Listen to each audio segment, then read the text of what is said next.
Hello students, Drishya success academy online English classes में आपका स्वागत है। जैसा कि अभी हम लोग पार्ट्स ऑफ स्पीच के वीडियोस देख रहे हैं, तो अब तक मैंने आपको इस क्रम में एडजेक्टिव जो हम चल रहे हैं, तो एडजेक्टिव के अंतर्गत मैं 4 वीडियोस दे चुका हूं और उनको मैं 4 पार्ट्स में डिवाइड करके मैंने आपको दिया है।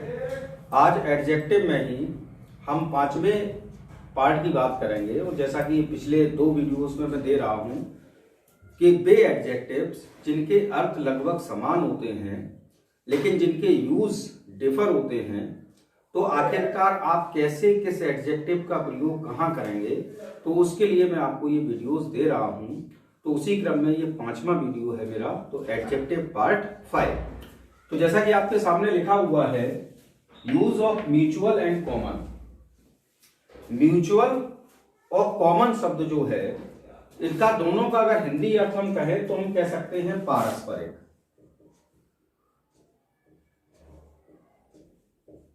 क्या कह सकते हैं? पारस्परिक। तो म्यूचुअल का अर्थ भी होता है पारस्परिक और कॉमन का अर्थ भी होता है पारस्परिक। अब सवाल ये उठता है कि कहां कॉमन आना है और कहां म्यूचुअल। तो इसका मैंने आपको लिखा है, इट मीन्स बिटवीन टू। जब आप म्यूचुअल की बात करते हैं तो म्यूचुअल का अर्थ होता है किन्हीं दो के बीच का संबंध। म्यूचुअल का अर्थ क्या है? किन्हीं दो के बीच का संबंध, तो उसको हम कहेंगे म्यूचुअल। कॉमन में क्या है? It means between more than two, यानी कि 2 से अधिक के बीच का संबंध, तो क्या कहलाता है? कॉमन। जब संबंध 2 के बीच की बात हो तो आएगा आपका म्यूचुअल, और जब ऐसा संबंध व्यक्त करना हो जिसमें 2 से अधिक के लिए बात हो, तब हम शब्द यूज करते हैं कॉमन।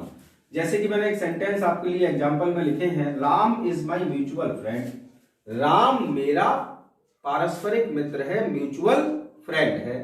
तो यहां राम और मेरी मित्रता की बात हो रही है। तो यहां कितने लोग हुए? 2। दूसरा sentence, Ram is common friend of my class. Ram मेरी क्लास का कॉमन फ्रेंड है। तो मेरी नहीं, मेरी क्लास का। बात समझ में आई? मेरी क्लास। तो क्लास में क्या क्या होता है कि नेचुरल सी बात है कि अधिक बच्चे होंगे, 2 तो होंगे नहीं, 2 से अधिक। और जब 2 से अधिक का मित्र है तब हम कौन सा शब्द यूज करेंगे? कॉमन। तो म्यूचुअल और कॉमन में मात्र इतना डिफरेंस है कि म्यूचुअल का प्रयोग सिर्फ 2 के बीच जब संबंध व्यक्त करने हो तब किया जाता है, और कॉमन का यूज हम तब करते हैं जब हमें संबंध 2 से अधिक के बीच दिखाने होते हैं। अब अगला आया आपका use of due to and owing to. Use of due to और ओविंग टू, जैसा कि मैंने लिखा है, इन दोनों का अर्थ होता है कारण। क्या अर्थ है दोनों का? कारण। ड्यू टू मीन्स भी कारण होता है और ओविंग टू मीन्स भी कारण होता है। अब सवाल फिर से यही खड़ा होता है कि सर ड्यू टू का यूज कहां होगा और ओविंग टू का यूज कहां होगा। तो देखिए मैंने क्या लिखा है ड्यू टू के लिए, it is used with verb as adjective complement. It is used with verb, यानी कि इसका प्रयोग, इसका ड्यू टू, तो ड्यू टू का प्रयोग वर्ब के साथ होता है। किस रूप में? एडजेक्टिव कॉम्प्लीमेंट, यानी कि विशेषण के पूरक के रूप में, एडजेक्टिव के पूरक के रूप में। फिर समझिए, ड्यू टू का प्रयोग कहां होता है? वर्ब के साथ, वो भी किस रूप में? एडजेक्टिव के कॉम्प्लीमेंट के रूप में, यानी कि पूरक के रूप में। जब हम ओविंग टू की बात करते हैं तो it is only A prepositional phrase. अगर ओविंग टू की बात करें तो मात्र ये क्या है? एक प्रीपोजिशनल फ्रेज है। It is generally used in the beginning of sentence, और प्रायः इसका यूज कहां होता है? वाक्य के आरंभ में। तो जब आप ध्यान रखें, ओविंग टू का आपको यूज करना हो तो ओविंग टू का यूज कहां होगा? वाक्य के आरंभ में। ड्यू टू जो है वह वर्ब के साथ एडजेक्टिव कॉम्प्लीमेंट के रूप में यूज किया जाता है। जैसे कि the accident occurs owing to his careless driving. क्या हुआ? एक्सीडेंट घटित हुआ, काहे के कारण? उसकी केयरलेस ड्राइविंग के कारण। अब यहां जो शब्द है ओविंग टू, वह एडजेक्टिव कॉम्प्लीमेंट के रूप में प्रयोग हो रहा है। क्यों? क्योंकि एक्सीडेंट तो हो गया, तो एक्सीडेंट क्यों हुआ? क्या कारण रहा? Careless driving. तो यहाँ केयरलेस शब्द क्या है? एडजेक्टिव। तो इस एडजेक्टिव के कॉम्प्लीमेंट के रूप में काय का प्रयोग हो रहा है? ओविंग टू का मैंने कर दिया, लेकिन यहां मैंने क्या समझाया था? प्रयोग काय का करना है? ड्यू टू का। जब एडजेक्टिव कॉम्प्लीमेंट की बात हो तो आपको ओविंग टू नहीं बल्कि ड्यू टू का प्रयोग करना है।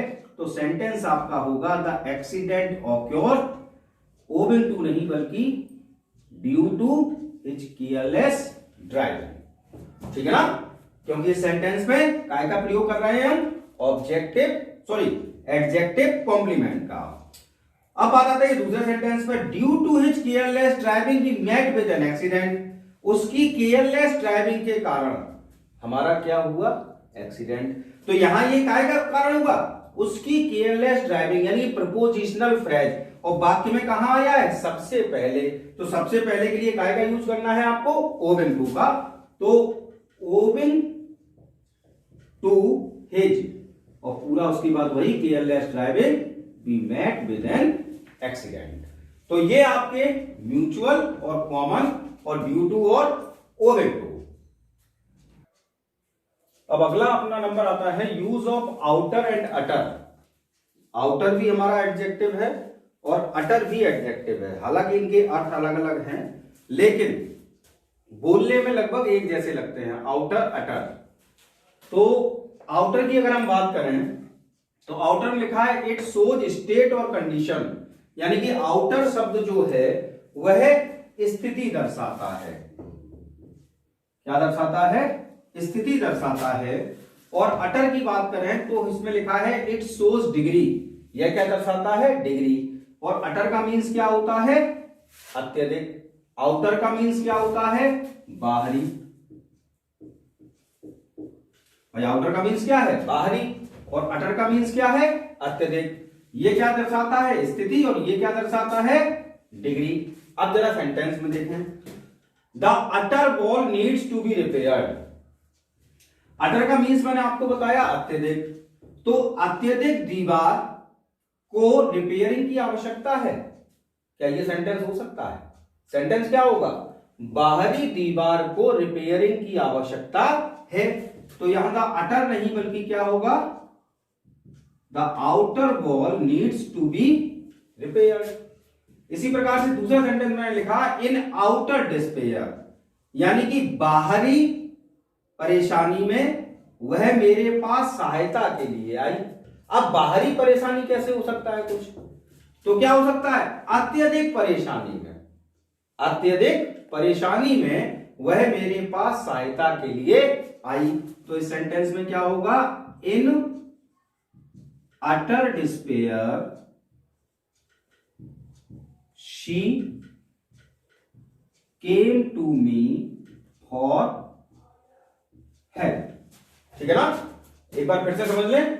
आउटर क्या दर्शाता है? स्टेट और कंडीशन, यानी कि स्थिति, और इसका हिंदी अर्थ होता है बाहरी। अटर की बात करें तो इट शोज डिग्री, यह क्या दर्शाता है? डिग्री, और इसका हिंदी अर्थ होता है अत्यधिक। और उसके अकॉर्डिंग मैंने आपके ये दो सेंटेंस करवाए। अब अगला आता है हमारे पास फर्स्ट एंड फॉरमोस्ट।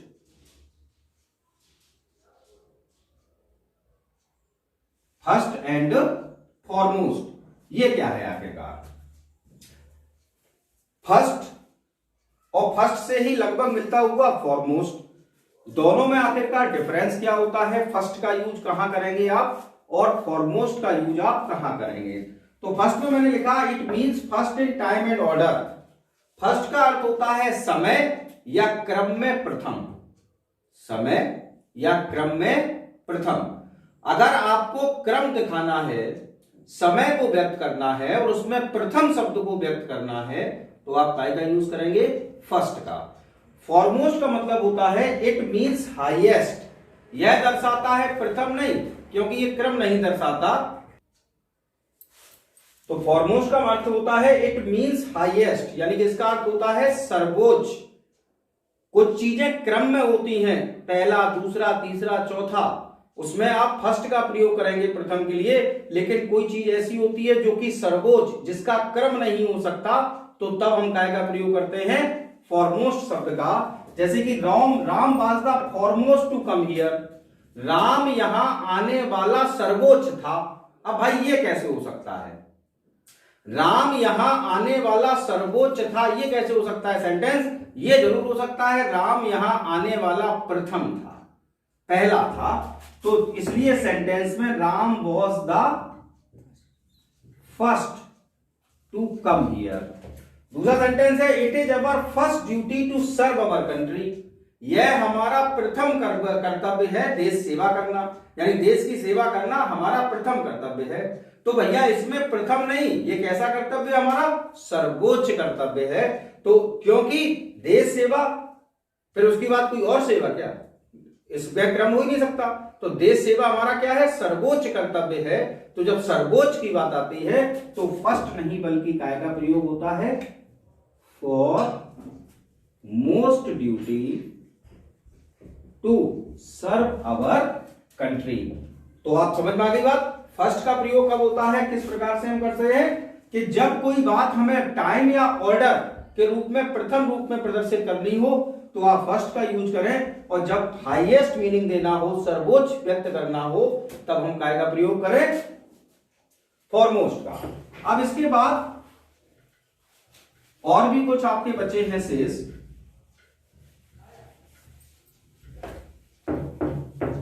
जिसमें कि each other, one another, Elder, older, nearest, next, farther, further आदि एडजेक्टिव के बारे में भी मैं अभी आपको इसी वीडियो में बताऊंगा। और ये एडजेक्टिव के जो ये एक दूसरे से मिलते जुलते एडजेक्टिव हैं, इनके बीच जो कंफ्यूजन होता है, इस टॉपिक का मैं अब जैसे कि नेक्स्ट जो है वो आपका आता है use of each other and one and other. Use of each other and one and other. तो ईच अदर का प्रयोग कहां होता है और वन एंड अदर का प्रयोग कहां होता है, ये इसमें हमें पढ़ने को मिलेगा। तो जैसे ईच की बात करूं मैं, ईच अदर की, तो ईच अदर का प्रयोग आपको कहां करना है, यानी कि ईच अदर जो होता है इसका मतलब होता है फॉर टू पर्सन्स। जब बात दो के बीच हो, जब बात दो के बीच हो तो हम काय का प्रयोग करते हैं? ईच अदर का। और वन अनदर का मतलब, वन अनदर का मतलब for more than to persons, यानी कि जब बात दो से अधिक के लिए हो तब हम काय का प्रयोग करेंगे? One another. जैसे कि example, Ram and Sita love one and other. मान लीजिए मैंने ये लिख दिया सेंटेंस। अभी जस्ट मैंने आपको ऊपर बताया ईच अदर किसके लिए प्रयोग होता है? For two persons. और इनका अर्थ क्या होता है? एक दूसरे से। अर्थ क्या होता है? एक दूसरे से।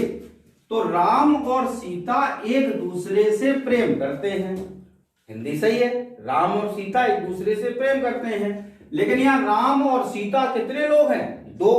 और दो के लिए अभी मैंने क्या कहा? For two persons each other. तो Ram and Sita love one another, नहीं बल्कि क्या? Each other. अब एक और एग्जांपल, जैसे कि boys of the class quarrelled each other. Class के लड़के एक दूसरे से लड़ गए, क्लास के लड़के एक दूसरे से लड़ गए।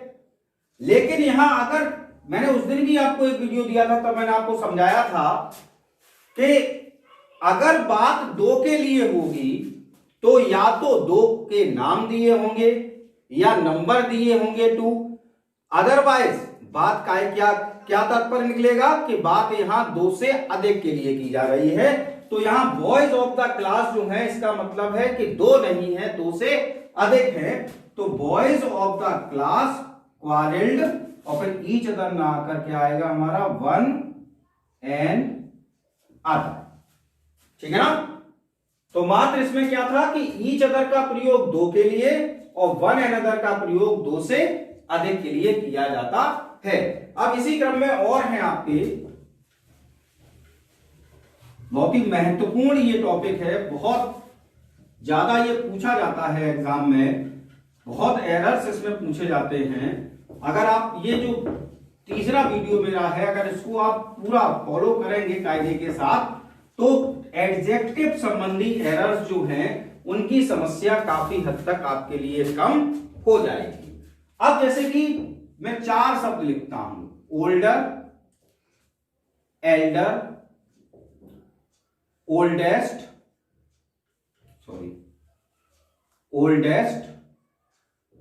And eldest.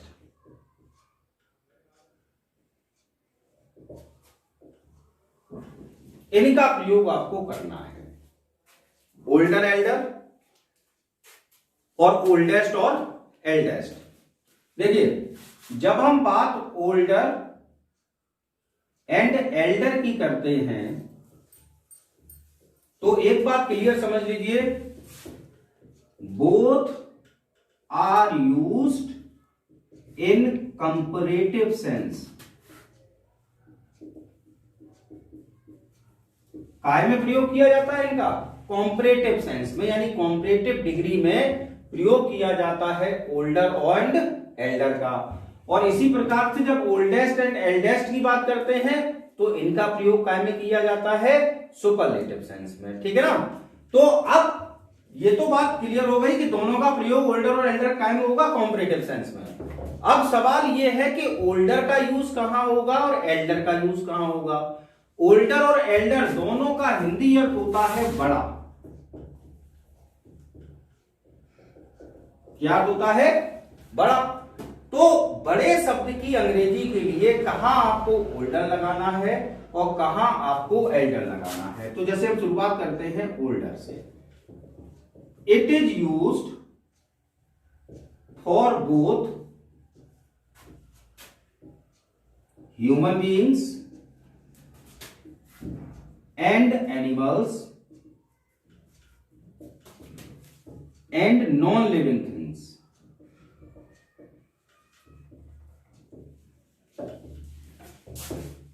यानी कि ओल्डर का प्रयोग बड़े शब्द की अंग्रेजी के लिए किन के साथ होता है? मनुष्य के साथ, जानवरों के साथ और नॉन लिविंग थिंग्स यानी कि निर्जीव वस्तुओं के साथ, सबके साथ काय का प्रयोग हो जाता है हमारे ओल्डर का। अब आता है Elder. It is used only for human beings. पहली बात तो इसका प्रयोग काय के लिए होता है? सिर्फ ह्यूमन बीइंग्स के लिए, ना तो नॉन लिविंग के लिए ना एनिमल्स के लिए। अब सवाल ये खड़ा होगा कि सर ओल्डर का प्रयोग भी तो ह्यूमन बीइंग्स के लिए होता है, फिर आप ये डिफरेंशिएट कैसे करेंगे कि कहां ओल्डर आएगा कहां एल्डर आएगा? तो इसके लिए आप ध्यान रखिए, it is used where the relationship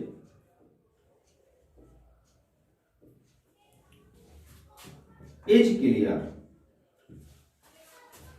Elder का प्रयोग बड़ा शब्द की अंग्रेजी के लिए हम सिर्फ उन वाक्यों में करते हैं जहां संबंध स्पष्ट तौर पर व्यक्त होता हो।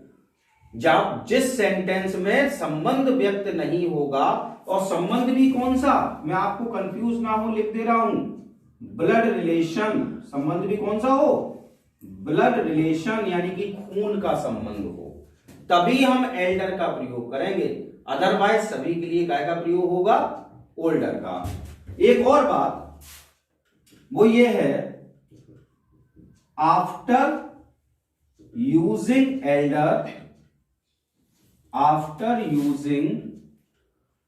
Elder we use to, not then.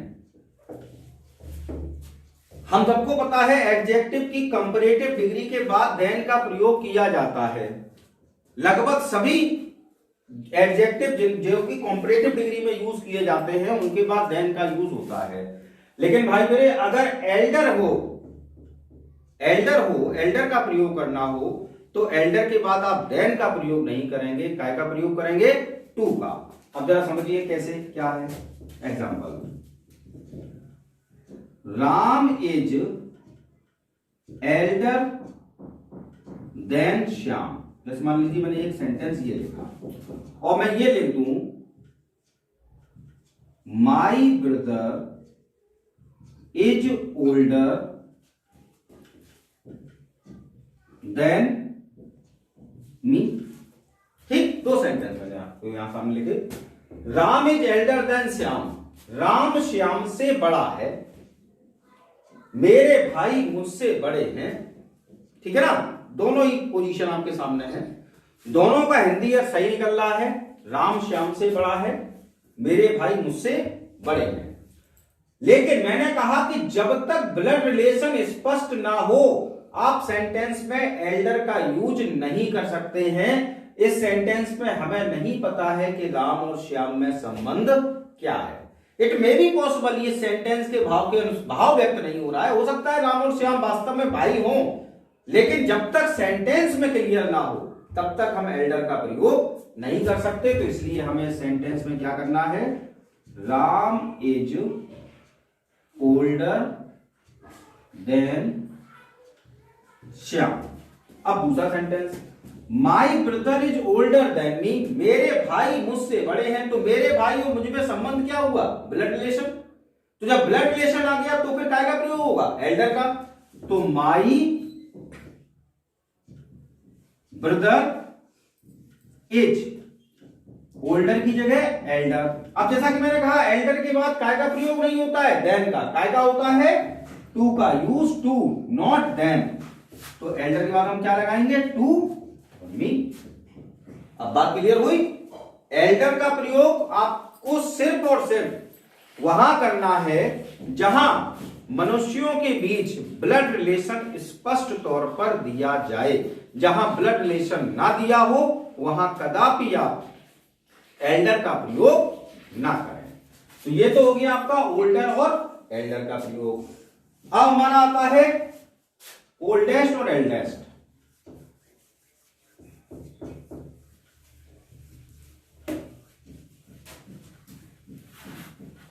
बड़े ध्यान से पढ़िएगा इनको, और सभी से मेरा ये कहना है जो भी मेरे स्टूडेंट्स हैं कि वीडियोस को कृपया करके पूरा देखा करिए, क्योंकि जब तक वीडियो पूरा नहीं देखेंगे तब तक आपको कई चीजें स्पष्ट नहीं होंगी। खाली लाइक और कमेंट से सब नहीं चलेगा। वीडियो को पूरा देखें, समझें, और अगर उसमें कोई भी आपकी क्यूरी हो, कोई भी समस्या हो तो कमेंट बॉक्स में जाकर कमेंट करें और मैं निश्चित रूप से जो अगला वीडियो दूंगा उसमें उन समस्याओं को दूर करने का प्रयास करूंगा। तो इसलिए आप लोग वीडियो पूरा देखा करिए। अब आया ओल्डेस्ट एंड एल्डेस्ट। ओल्डर और एल्डर काय में प्रयोग हो रहे थे आपके? कंपैरेटिव सेंस में। यहां क्या लिख देंगे हम? Both are used in superlative sense. दोनों का यूज क्या होता है? सुपरलेटिव सेंस में। अब अंतर क्या है? Oldest use for human beings, animals and non living. वही जैसा कि कंपैरेटिव में हम ओल्डर के साथ कर रहे थे, मनुष्यों के लिए भी, जानवरों के लिए भी और नॉन लिविंग थिंग्स के लिए भी एल्डेस्ट का प्रयोग use for blood relatives only.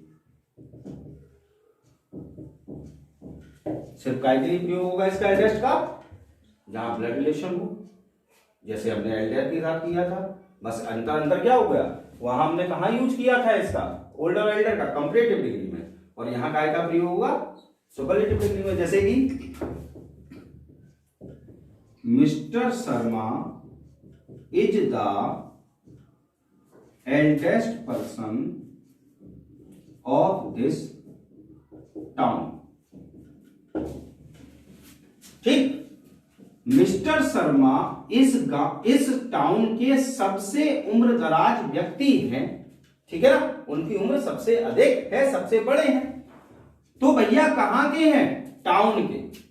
तो टाउन के हैं तो एल्डेस्ट की क्या जरूरत पड़ गई, परिवार तो बात आई नहीं अब। तो mister Sharma is the eldest की जगह oldest person of this town. अब दूसरा सेंटेंस देख लीजिए, माई ग्रैंडफादर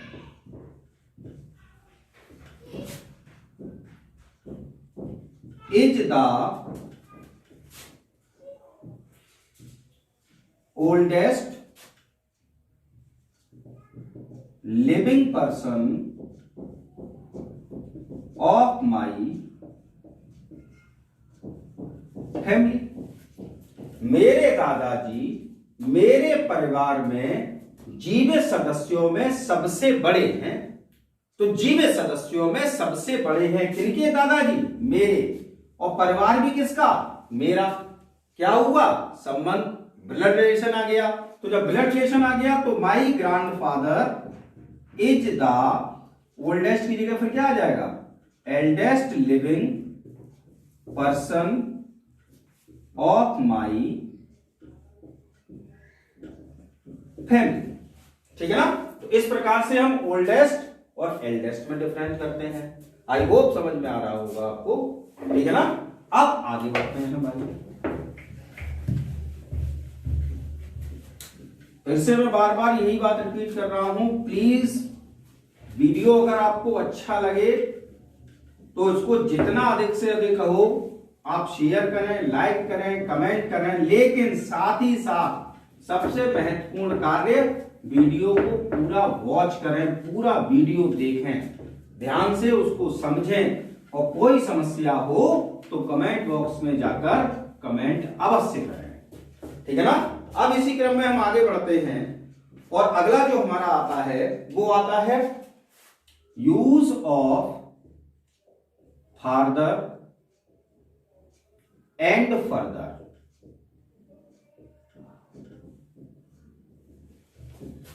फार्दर एंड फर्दर ये एक ऐसा एडजेक्टिव है भाई जो कि कंफ्यूज पैदा करने के लिए प्रायः कॉम्पिटिटिव एग्जाम में एज एन एरर पूछा जाता है कि कहां फार्दर का यूज होगा और कहां फर्दर का यूज होगा। सबसे पहले बात करते हैं फार्दर की। इट शोज डिस्टेंस, क्या दर्शाता है ये, दूरी। फार्दर का मतलब क्या होता है, दूरी, और फर्दर, फर्दर का मतलब होता है आपका, इट मीन्स एक्स्ट्रा,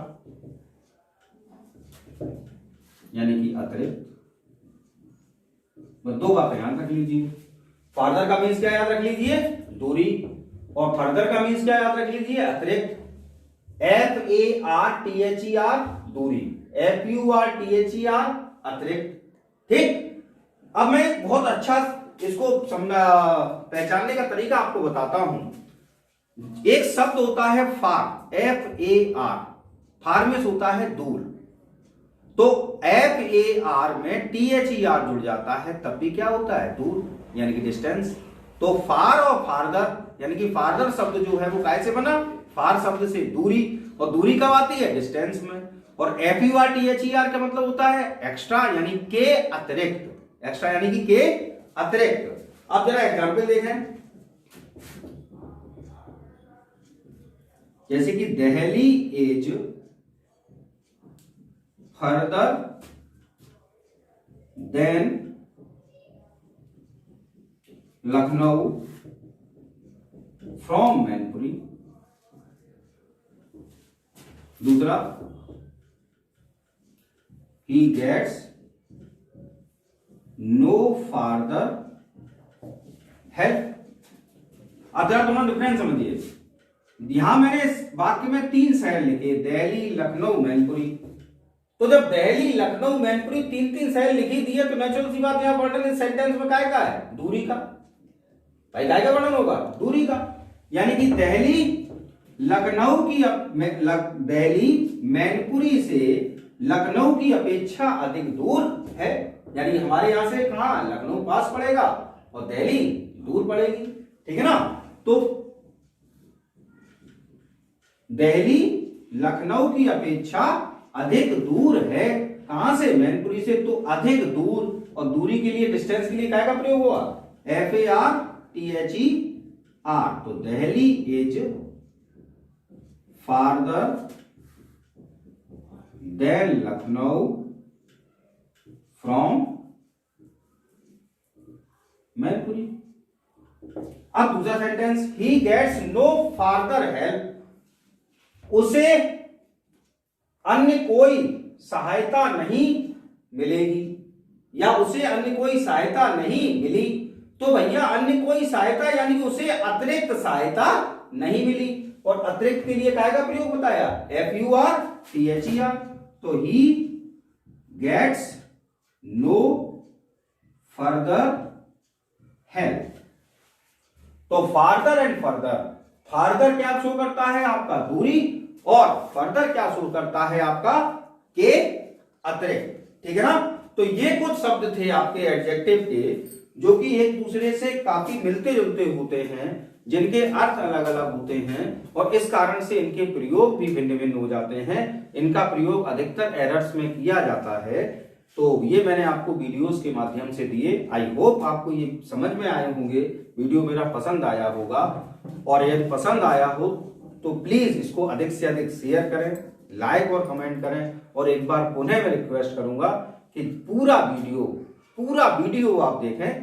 ठीक, आगे बढ़ा कर ना देखें, कायदे के साथ वीडियो देखें, नोट्स बनाएं, समझें। और कोई भी प्रॉब्लम हो तो प्लीज कमेंट बॉक्स में कमेंट करें, मैं आपकी समस्या का समाधान करने का प्रयास करूंगा। Thank you so much.